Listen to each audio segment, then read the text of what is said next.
अस्सलाम वालेकुम दोस्तों, ਤੁਸੀਂ ਵੇਖਦੇ ਪਿਓ ਪਾਕ ਪੱਤਰਕਾਰ। ਮੈਂ ਤੁਹਾਡਾ ਦੋਸਤ ਅਹਿਮਦ ਫਰਾਜ਼। ਦੋਸਤੋ ਸਭ ਤੋਂ ਪਹਿਲੇ ਰਿਕੁਐਸਟ ਹੈ ਪੇਜ ਨੂੰ ਫਾਲੋ ਕਰ ਲਓ ਤਾਂ ਕਿ ਸਾਡੀ ਹਰ ਆਉਣ ਵਾਲੀ ਵੀਡੀਓ ਮੇਰੇ ਬਰਾਬਰ ਵੇਖ ਸਕਣ। ਮਾਸ਼ਾਅੱਲਾ ਚੋਲਸਤਾਨੀ ਫਰੀਜ਼ੀਅਨ ਮੇਰੇ ਬਰਾਬਰ ਵੇਖੀ ਹੋਣੀ ਵੀਡੀਓ ਲਗਾਈ ਸੀ, ਸੇਲ ਹੋ ਗਈ ਮਾਸ਼ਾਅੱਲਾ। फैसलाबाद जा रही कैसर महमूद साहब बहुत अच्छा बरावीर है, साढ़े ट्रस्ट किया है, जानवर उन्हें परचेज किया है। हुण ही चुआई करके रजार जो कि लोड़ी कर लगे हैं।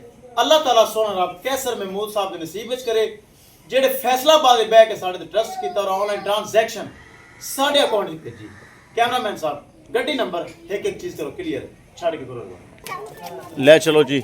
अल्लाह ताला कैसर महमूद साहब भाई बहुत अच्छा फैसलाबाद तू बड़े दुध लिखा है माशाल्लाह, उन्होंने नसीब च करे ए जा रही जी। विखाइए गड्डी नंबर एक एक चीज़ करिए क्लियर।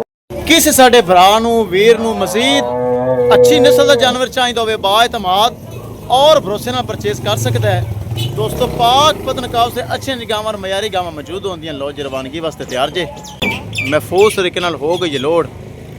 अल्लाह ताला खैर इस्लाम ते ले जावे और मालकां दे चोना पीना नसीब दे विच करे। लो जी फट्टे छट्टे ला के तसल्ली करवा दिओ जी। ओ अगे बच्चा हैगा जे चेक कर लो बंद दिता ए गाय जे ए गड्डी नंबर जे ए ड्राइवर साहब जी। साडा काम है एक एक चीज़ की करवाना तसल्ली। लो जी किसी साडे भरावे नूं मजीद जानवर चाहिए होवे रब्ता करके परचेज कर सकता है इंशाल्लाह। दोस्तों मिलेंगे कि नई वीडियो के नाल। अपने फराज दोस्त ने इजाज़त, अल्लाह निगहबान।